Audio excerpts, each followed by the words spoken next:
سنو وہ کون سا جن ہے جو لوگوں کو معذور کرتا ہے؟ یہ سچ ہے کہ اللہ نے جتنی بھی مخلوقات خلق کی ان میں جنات کو بھی خلق کیا اور فرمایا کہ ان میں برے اور اچھے دونوں جنات موجود ہیں، لیکن یہ دیو تھا جو لوگوں کو معذور کرتا تھا۔ رسول اللہ صلی اللہ علیہ وآلہ وسلم کے زمانے میں رسول اللہ اور اصحابہ کرام بیٹھے تھے کہ ایک شخص بھاگتا ہوا آیا اور کہنے لگا کہ یا رسول اللہ، مدینہ میں ایک دیو داخل ہوا ہے جس کا قد دیکھنے میں لگ بھگ 31 گز کا ہے اور کچھ لوگ اس سے ڈر رہے ہیں۔ جب یہ سنا تو مسجد میں بیٹھے لوگوں میں بھی ڈر پھیل گیا۔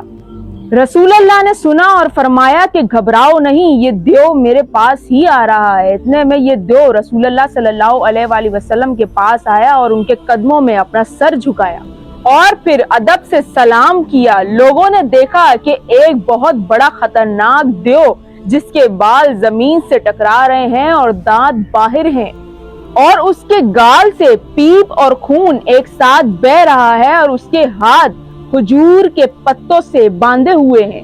اب رسول اللہ صلی اللہ علیہ وآلہ وسلم نے فرمایا کہ کیا بات ہے، کیوں آئے ہو؟ اس پر اس دیو نے جواب دیا کہ یا رسول اللہ، میں بہت دکھی ہوں اور میں جناب آدم سے 30,000 سال پہلے پیدا ہوا ہوں۔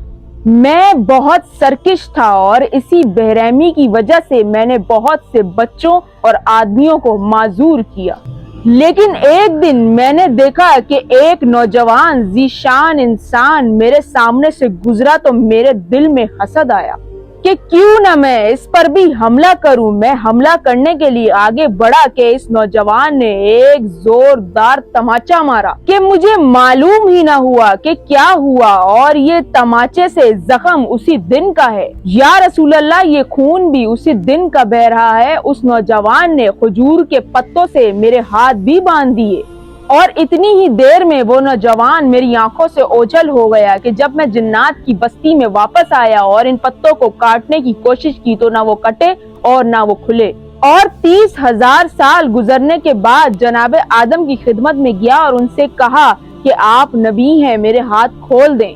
تو یا رسول اللہ، آپ کی نبوت کی قسم، جناب آدم علیہ السلام نے فرمایا کہ اللہ فرما رہا ہے کہ جس نے باندھا ہے وہی کھولے گا۔ پھر جناب نوح اور حضرت سلیمان علیہ السلام کا زمانہ آیا، انہوں نے بھی یہی فرمایا، اور اب یا رسول اللہ، میں آپ کے پاس آیا ہوں کہ میرے یہ ہاتھ کھول دیں۔ یاد رکھیے گا کہ یہ سبھی جانتے ہیں کہ نہ دکھنے والی مخلوق سے جو جنگ کرے اسے تاریخ میں علی کہتے ہیں۔ ظاہری زندگی میں کم سے کم 82 جنگیں نہ دکھنے والی مخلوق سے مولا علی علیہ السلام نے لڑی۔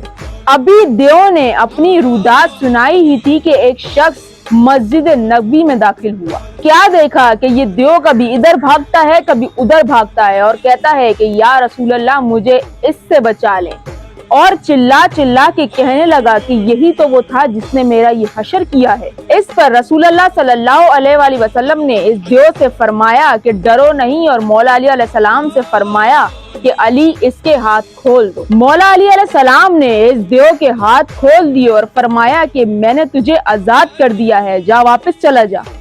اس پر اس دیو نے کہا کہ 36,000 سال کے بعد آج ہی تو حق ملا ہے اور آپ چاہتے ہیں کہ میں چلا جاؤں؟ آج بھی مولا علی علیہ السلام کے نام سے تمام جنات کانپتے ہیں، یہ دنیا کے تمام عامل جانتے ہیں۔